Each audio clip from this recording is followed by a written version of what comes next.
कुछ महके हुए से। 70 और 80 के दशक के हिंदी फिल्मों के जाने माने एक्टर जिनकी भोली भाली सूरत और सौम्य अंदाज ने दर्शकों को अपनी ओर अट्रैक्ट कर लिया। प्यार के पास जो सहारा है वो सहारा।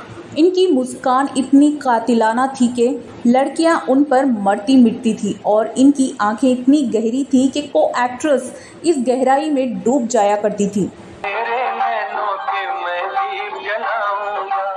लेकिन क्या आप जानते हैं कि अपने फिल्मों से ज़्यादा ये अपनी पर्सनल लाइफ को लेकर चर्चा में रहे और एक विवादित शख्सियत के तौर पर जाने गए। मेरी बात तो सुनो। मैंने हमेशा तुम्हें बताने की कोशिश की मगर तकदीर ने वो खड़ी। क्या आप मानेंगे कि अपनी पहली पत्नी को धोखा देकर चोरी छुपे उन्होंने एक एक्ट्रेस से शादी रचा ली और फिर कुछ ऐसा हुआ कि वो अदाकारा उन्हें छोड़कर एक फिल्म डायरेक्टर के साथ भाग निकली।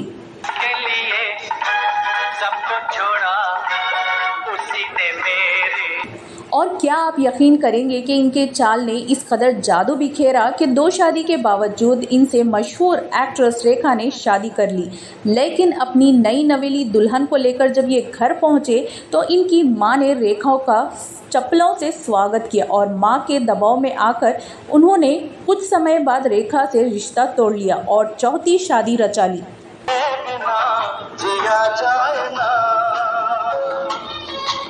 तो कौन थे ये कंट्रोवर्शियल एक्टर? क्यों सिर्फ 45 साल की उम्र में इनका निधन हो गया और आज किस हाल में हैं इनकी ढेर सारी पत्नियां और बच्चे? बताएंगे इन सभी सवालों के जवाब। आप बने रहिए हमारे साथ। दोस्तों, मैं हूं आपकी दोस्त और होस्ट और आप देख रहे हैं अब्दुल्ला उर्दू शायरी।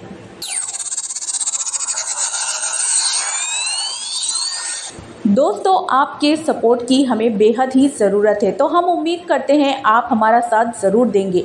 वीडियो को आखिर तक ज़रूर देखें, वीडियो को लाइक और शेयर करना ना भूलें।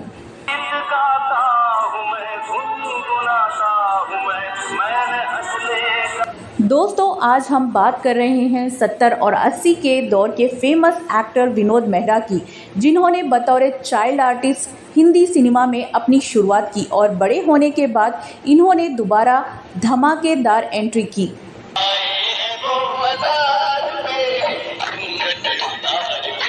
तो इससे पहले इनकी फिल्मोग्राफी और निजी ज़िंदगी के भी विवादों पर नज़र डालें। सबसे पहले जानते हैं कि कौन थे विनोद मेहरा और कैसे मिली इन्हें फिल्मों में एंट्री।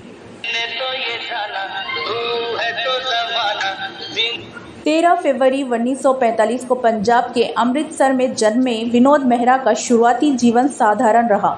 उनके पिता परमेश्वरी दास मेहरा और मां कमला मेहरा स्वतंत्रता के बाद मुंबई शिफ्ट हो गए। इसका फ़ायदा विनोद की बड़ी बहन शारदा को मिला और उन्हें को एक्ट्रेस के तौर पर कई फिल्मों में काम मिलने लगा। इधर विनोद की स्कूलिंग मुंबई के sacred heart boys school Santa cruise से हुई और बाद में इन्होंने सेंट जेवियर कॉलेज से ग्रेजुएशन की डिग्री हासिल की। अपनी बहन शारदा की फिल्मी सफ़र के कारण विनोद को भी महज 12 साल की उम्र में ही फिल्म शारदा में बतौर चाइल्ड आर्टिस्ट काम करने का मौका मिला और अपने सहज और मासूम अभिनय से इन्होंने दर्शकों का दिल भी जीत लिया। चलो माँ, मुझे भी ले चलो माँ। तुम लोग को कैसे ले जाऊँ? तुम तो यहीं रहोगे अपने पिताजी के पास। इसके बाद इन्होंने कई फिल्मों में बतौर चाइल्ड आर्टिस्ट काम किया, लेकिन इनका दिल एक्टर बनने के लिए अभी तैयार नहीं था। नहीं है, मैं इसे चैलेंज करता हूँ। मुझे प्राण से लड़ने का मौका ही नहीं दिया गया। 1965 का समय था जब विनोद एक प्राइवेट कंपनी में मार्केटिंग की जॉब कर रहे थे। तभी उनके दोस्तों ने उन्हें ऑल इंडिया टैलेंट कॉन्टेस्ट में भाग लेने के लिए कहा। ये कॉन्टेस्ट नई प्रतिभाओं को फिल्म और मॉडलिंग की दुनिया में लाने का सुनहरा अवसर देती थी।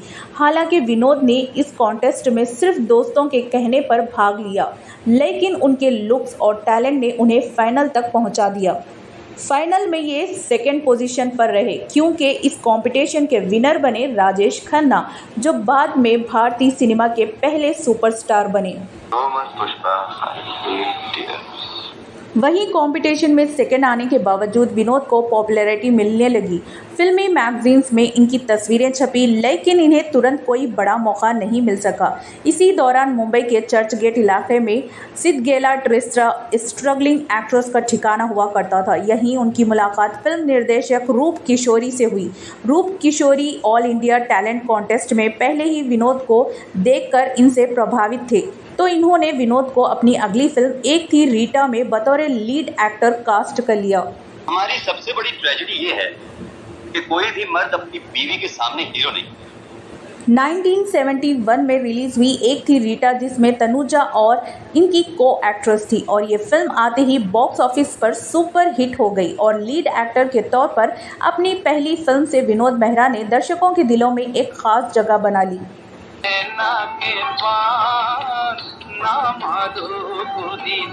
एक थी रीटा के बाद विनोद ने कई फिल्मों में काम किया। 1972 में आई शक्ति सावंत की फिल्म अनुराग ने इनके करियर की नई ऊंचाई दी। इस फिल्म में इनकी जोड़ी मौसमी चैटर्जी के साथ नजर आई और दोनों ने अपनी शानदार केमिस्ट्री से दर्शकों का फिर से दिल जीत लिया।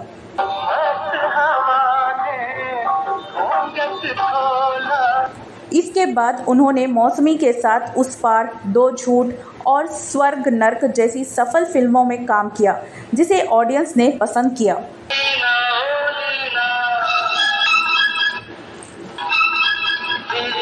हालांकि विनोद मेहरा का अभिनय बेहतरीन था, लेकिन उन्हें उनके टैलेंट के मुताबिक काम और शोहरत नहीं मिल सकी। बड़े डायरेक्टर्स फिल्मों में उन्हें लीड रोल के बजाय सपोर्टिंग एक्टर के तौर पर ज़्यादा काम लेते थे।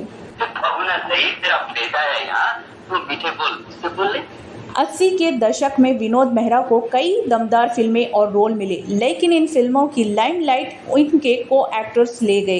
फिल्म कर्तव्य की सक्सेस का क्रेडिट धर्मेंद्र और रेखा को मिला। खुददार के लिए अमिताभ बच्चन ने सारी लाइमलाइट बटोर ली और लाल पत्थर की कामयाबी राजकुमार और हेमा मालिनी के खाते में गई। तुम्हें इसलिए रखा था कि तुम एक स्मार्ट लड़की हो और अपनी फोटोग्राफी की आड़ में तुम हमें उन तमाम। फिर भी लाल पत्थर, अनुराग, सबसे बड़ा रुपया, नागिन, अमरदीप, बर्निंग ट्रेन, बेमिसाल और जानी दुश्मन जैसी फिल्मों ने विनोद मेहरा को एक खास मुकाम दिलाया। वो कभी नहीं बहन आएगी, इसमें भी तुम्हारी कोई चाल है नहीं। मल्टी स्टारर फिल्मों के दौर में जहां राजेश खन्ना, धर्मेंद्र, अमिताभ बच्चन और विनोद खन्ना जैसे दिग्गज छाए हुए थे, विनोद मेहरा को अक्सर लीड रोल करने के लिए अब सिर्फ बी ग्रेड फिल्मों का ही रुख करना पड़ता था। इसके बावजूद विनोद मेहरा ने अपने अभिनय के दम पर अपने एक अलग पहचान बनाई और अपने चाहने वालों के दिलों में हमेशा के लिए जगह बना ली। ऐसी होती है जिसे तुम्हारी तो क्या सारी दुनिया की दौलत भी नहीं खरीद सकती, और वो इंसान की खुददारी। वहीं दूसरी तरफ विनोद के करियर में थोड़ी स्टेबिलिटी आते ही इनकी मां ने इनकी शादी की चिंता करनी शुरू कर दी। चूँकि विनोद अपनी मां के बेहद करीब थे, तो इन्होंने मां की पसंद की लड़की मीना ब्रोका से शादी भी कर ली। शादी के बाद सब कुछ नॉर्मल चल रहा था, लेकिन फिल्मों में काम करने के दौरान विनोद की मुलाकात एक्ट्रेस बिंदिया गोस्वामी से हुई और कुछ फिल्मों में साथ काम करने के बाद विनोद का दिल बिंदिया पर पूरी तरह से आ गया।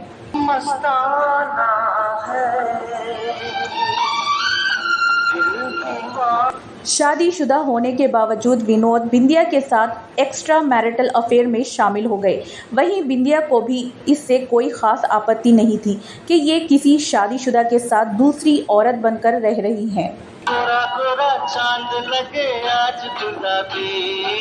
जल्दी ये रिश्ता फिल्म इंडस्ट्री में गॉसिप का और टॉपिक बन गया। फिर 1980 में खबर आई कि विनोद और बिंदिया ने चोरी छुपे शादी कर ली है और अक्सर होटलों और शूटिंग के बहाने साथ रहने लगे। ये खबर आग की तरह फैल गई और विनोद की पहली पत्नी मीना ब्रोका तक भी ये बात जा पहुंची। परिवार में हंगामा खड़ा हो गया। रिपोर्ट्स के मुताबिक मीना के भाइयों ने बिंदिया को धमकियां देना और विनोद पर दबाव बनाना शुरू कर दिया और ये रिश्ता पूरी तरह से खत्म हो गया। बताया जाता है कि इन धमकियों से बिंदिया गोस्वामी डर गई और चुप कर रहने लगी। इसी दौरान बिंदिया की जिंदगी में डायरेक्टर जेपी दत्ता आ गए। जेपी के साथ बिंदिया की नज़दीकियां बढ़ने लगी और धमकियों से परेशान बिंदिया अब जेपी दत्ता को डेट करने लगी। जब ये बात विनोद तक पहुंची तो ये बुरी तरह से हिल गए। उन्हें उम्मीद थी कि मीना को तलाक देकर बिंदिया के साथ जिंदगी बिताएंगे, लेकिन अब बिंदिया गोस्वामी खुद किसी और के साथ थी। विनोद ने बिंदिया से मिलने की बहुत कोशिश की और उनसे गुजारिश की कि वो उनकी ज़िंदगी में वापस लौट जाएं, लेकिन बिंदिया गोस्वामी ने साफ इनकार कर दिया। आखिरी वक्त है, तुम्हें मेरे प्यार का वास्ता, मेरी दोस्ती। बिंदिया ने विनोद को छोड़ने का फैसला किया क्योंकि वो न केवल उनके ससुराल वालों की धमकियों से परेशान थी, बल्कि इन सब वजहों से उनका करियर भी डगमगाने लगा था। गौर करने वाली बात यह है कि जिस तरह विनोद ने अपनी पत्नी मीना को धोखा दिया था, ठीक उसी तरह बिंदिया गोस्वामी ने उन्हें जेपी दत्ता के लिए छोड़ दिया। 4 साल तक चला ये रिश्ता 1984 में ख़त्म हो गया और विनोद और बिंदिया का तलाक हो गया। अब कहाँ जाएंगे हम दूर तुझसे। बिंदिया के जाने के बाद विनोद मेहरा काफ़ी समय तक अकेले रहे क्योंकि तब मीना ब्रोका ने भी उनको दिल फेक अंदाज से ऊब कर उन्हें छोड़ दिया था। वहीं इसके कुछ समय बाद फिल्मों में साथ काम करते हुए विनोद मेहरा और रेखा की नज़दीकियों की खबरें भी सामने आने लगी।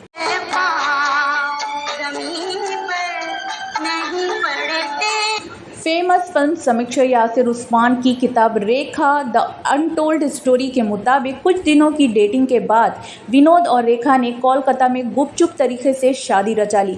लेकिन जब विनोद मेहरा रेखा को लेकर अपने घर पहुंचे तो वहां कुछ ऐसा हुआ जिसके लिए विनोद या रेखा ने कभी कल्पना भी नहीं की थी। दरअसल मीडिया रिपोर्ट्स के मुताबिक विनोद की मां ने रेखा को घर में घुसने से रोक दिया और अधिक तौर पर गुस्से में रेखा की चप्पल से पिटाई कर डाली। हालांकि इन घटनाओं की पुष्टि कभी नहीं हो सकी क्योंकि रेखा ने पब्लिकली इन मामलों पर चुप्पी बनाए रखी। सबसे दुखद पहलू ये रहा कि विनोद मेहरा अपनी मां के सामने खामोश रहे। रेखा को अपमानित होते हुए देखकर उन्होंने कुछ भी नहीं कहा। एक नवविवाहिता यानी नई शादीशुदा के लिए ये स्थिति बेहद ही शर्मनाक थी। अंततः रेखा को घर छोड़कर एक होटल में रात बितानी पड़ी। सब मेरी वजह से, किसी बात नहीं करने, मैंने कुछ गलत कहा। फिल्मी मैगजीन्स में तब ये खबरें छपी कि विनोद की मां कमला मेहरा ने रेखा को स्वीकारने से साफ इनकार कर दिया। रेखा के पास्ट अफेयर्स और उनके अपनी मां बाप की नाजायज़ बेटी होने के कारण कमला मेहरा को रेखा के साथ अपने बेटे का ये रिश्ता मंजूर नहीं था। बीते हुए कल के खूबसूरत लम्हों में यकीन करता हूँ मैं, और खूबसूरती उसे ढक लेती है। लोगों के मन में जब ये सवाल था कि जब विनोद को अपनी मां के विरोध का अंदाज़ा था और ये अपनी पत्नी के लिए स्टैंड नहीं ले सकते थे तो इन्होंने ये शादी क्यों की। माना जाता है कि इस घटना के बाद रेखा का रिश्तों और शादी को लेकर नज़रिया पूरी तरह से बदल गया। रेखा ने हमेशा मीडिया के सामने इस शादी से इनकार किया। हालांकि 1986 में एक फिल्मी मैगजीन ने इनकी शादी का सर्टिफिकेट छाप दिया, जिसके बाद रेखा ने इसे फर्जी बताया। बाद में एक इंटरव्यू में रेखा ने इस शादी को महज अफवाह करार देते हुए विनोद मेहरा को सिर्फ एक शुभ चिंतक बता दिया।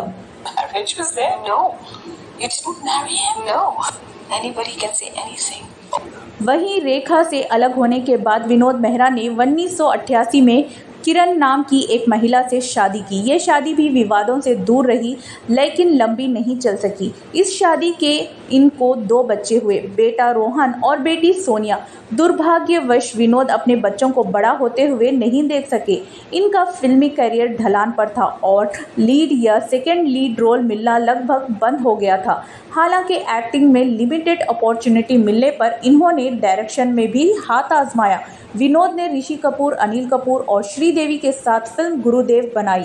हालांकि इन बड़े स्टार्स की बिजी स्केड्यूल के कारण फिल्म को पूरा करने में काफ़ी समय लग गया।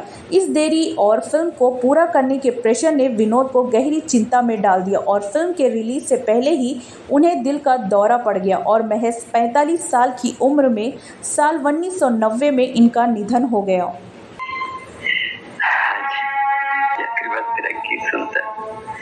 ऐसा नहीं बोलते। विनोद मेहरा का फिल्मी सफर एक एक्टर के रूप में अधूरा ही रह गया। 1977 में आई अनिरुद्ध, 1979 में आई अमरदीप और 1982 में आई बेमिसाल जैसी फिल्मों में इन्हें सर्वश्रेष्ठ सहायक अभिनेता के लिए नॉमिनेट भी किया गया, लेकिन कोई अवार्ड नहीं मिल सका। इनकी आखिरी फिल्म 1993 में आई गुरुदेव रही, जो इनके मरने के बाद रिलीज हुई, लेकिन ये फिल्म भी बॉक्स ऑफिस पर फ्लॉप रही। मुझे कुछ मेरे से उनकी शादी कर दीजिए। इनकी दूसरी फिल्में प्रतीक्षा, सरफिरा और इंसानियत भी रिलीज हुई, लेकिन इनमें भी वो जादू नहीं था जो उनके प्रशंसकों ने पहले देखा था। ये सिनेमा हॉल पे बुलाया, लेकिन जब मैं वहाँ पहुँचा तो कोई उसे वार कर चुका।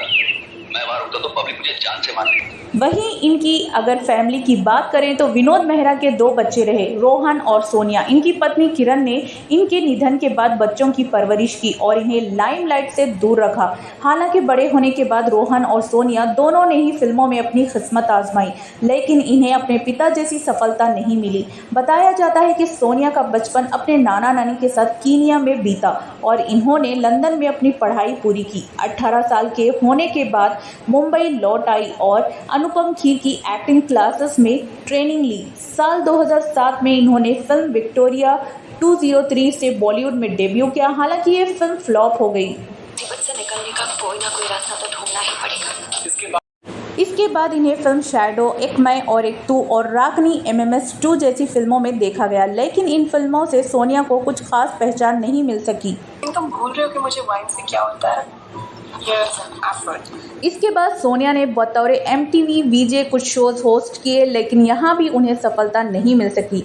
बताया जाता है कि इसके बाद सोनिया दुबई शिफ्ट हो गई और वहां एक योगा इंस्ट्रक्टर के तौर पर अपने करियर को आगे बढ़ाया और फिर वहां के बिजनेसमैन कुणाल सिंह के साथ सगाई की और दुबई में सेटल हो गई। वहीं विनोद के बेटे रोहन ने भी बॉलीवुड में अपनी पहचान बनाने के लिए हाथ पांव मारे। साल 2015 में आई फिल्म बाजीराव मस्तानी में इन्होंने असिस्टेंट डायरेक्टर के तौर पर काम किया। इसके बाद इन्होंने सैफ अली खान की फिल्म बाजार में बतौर एक्टर काम करने का मौका मिला। हालांकि ये फिल्म फ्लॉप हो गई और रोहन को इस फिल्म से कुछ खास पहचान नहीं मिल सकी। स्ट्रगल करनी नहीं, सेटल होनी। इसके बाद रोहन को 420 IPC, 4 मोर शॉट्स, प्लीज, काला और अद्भुत जैसी OTT फिल्मों और वेब सीरीज में देखा गया, जिनमें ये ज़्यादातर छोटे साइड रोल्स में नजर आए। बताया जाता है कि रोहन तारा सुतारिया के एक्स बॉयफ्रेंड रह चुके हैं, जिन्होंने रोहन से film student of the year 2 में काम करने के बाद ब्रेकअप कर लिया था। खैर, भले ही सोनिया और रोहन फिल्मों में अपने पिता जैसी सफलता नहीं मिल सकी, लेकिन दोनों ने हार नहीं मानी और अपनी लाइफ में आगे बढ़ रहे हैं। आज भी विनोद मेहरा को इनकी सताइशकार एक ऐसे एक्टर के रूप में याद करते हैं जिसके अभिनय में सादगी और गहराई थी। इनका फिल्मी सफ़र भले ही अधूरा रहा, लेकिन इनकी मुस्कान लाखों दिलों पर एक अच्छी छाप छोड़ी। विनोद मेहरा को फिल्म इंडस्ट्री में इनके खास योगदान के लिए हमेशा याद रखा जाएगा। वादा करो जानम, छोड़ोगे ना। तो दोस्तों, आपको आज का हमारा वीडियो कैसा लगा हमें कमेंट में ज़रूर बताएं। साथ ही अगर आपके पास भी विनोद मेहरा या उनकी फैमिली से जुड़ी कोई इंटरेस्टिंग जानकारी हो तो वो भी हमारे साथ ज़रूर शेयर करें। बॉलीवुड की किसी भी बेबाक स्टोरी के साथ होगी आपसे मुलाकात अगली वीडियो में। तब तक दीजिए अब्दुल्ला उर्दू शायरी को इजाज़त। नमस्कार, आदाब, शब ब खैर।